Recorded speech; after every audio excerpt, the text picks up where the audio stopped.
if you ask people honestly about how they feel about their job, a very large proportion are disengaged.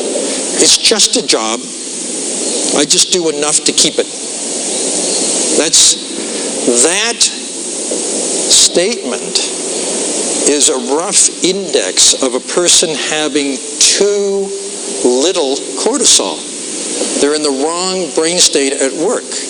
As you get such people more motivated, more interested, more engaged, they rise up this arc toward the optimal zone.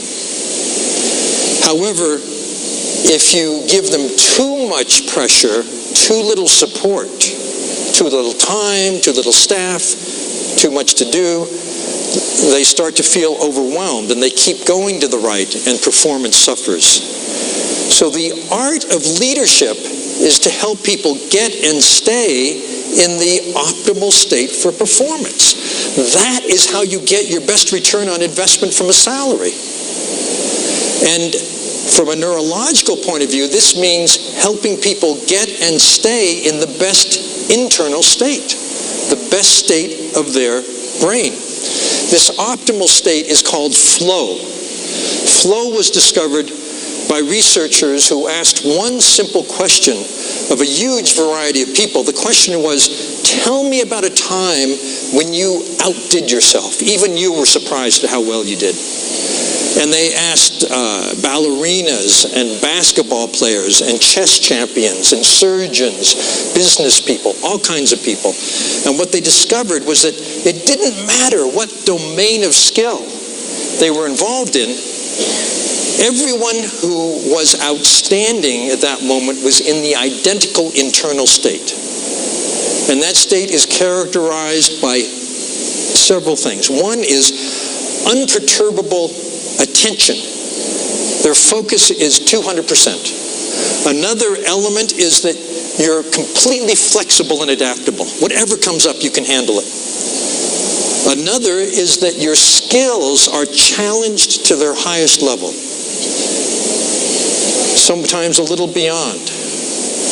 Another, a very important element, is it feels great. You get a kind of a rapture or bliss. There's a joy in being in a flow state. So the state where people are performing at their best is also a state where they feel at their best. And a smart leader, an effective leader, an emotionally intelligent leader can help people get and stay in that state. Here's some tips. How to create flow.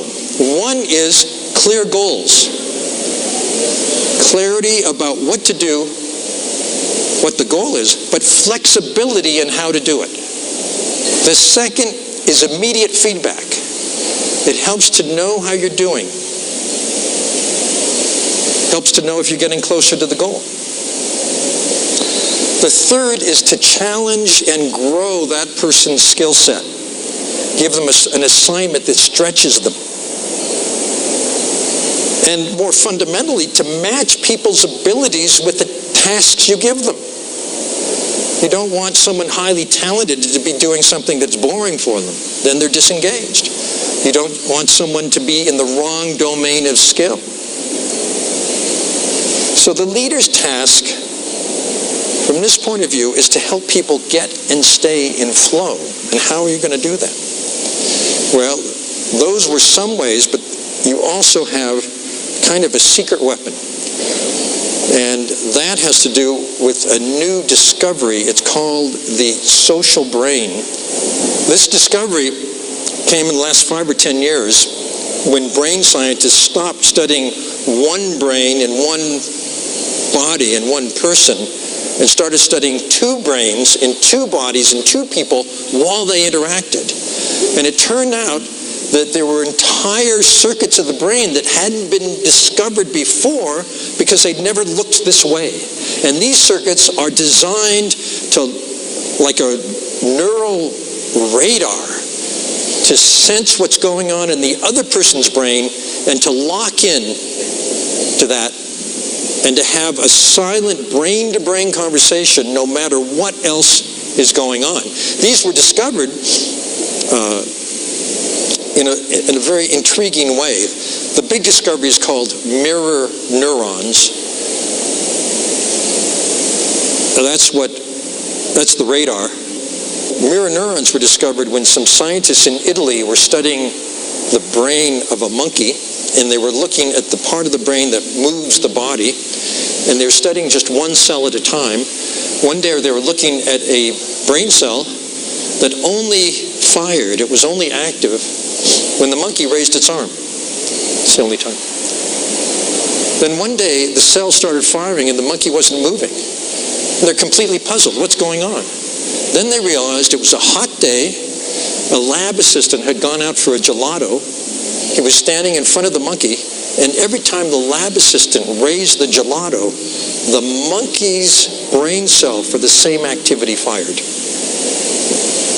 That was the discovery of something that happens in us all the time.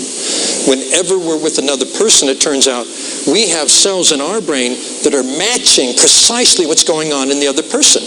This is essential. It gives us an immediate unconscious sense of what's going on. What are we doing? It keeps the interaction running smoothly. So the mirror neuron creates a brain-to-brain bridge that senses movement, emotion, intention. It's why emotions are contagious. It had been known for several years in psychology, decades actually, that if you take two strangers, have them come into a lab, fill out a little checklist, how are you feeling right now, and then sit looking at each other in silence for 2 minutes, and then fill out that same checklist. The person in that pair who's most expressive transfers their emotional state to the other person in 2 silent minutes. We never knew how. We never knew why, but now we understand. Emotions are contagious. We're constantly sending and receiving them. But there's a special condition, a special caveat for leaders, because it's human nature that people pay most attention to and put most importance on what the most powerful person in that group says and does. The leader is the sender, for better or for worse. So when I say you have a secret weapon to help people get into that better state for performance, I'm talking about using the social brain skillfully. What does that look like? The key point for any company is that whoever in your company is at the interface of your customers or clients makes them feel better or worse. And how they feel at that moment is not how they feel about that guy or that woman. It's how they feel about your company. So managing the emotional state of people is extremely important from the highest level to the outer fringe where your company contacts your customers.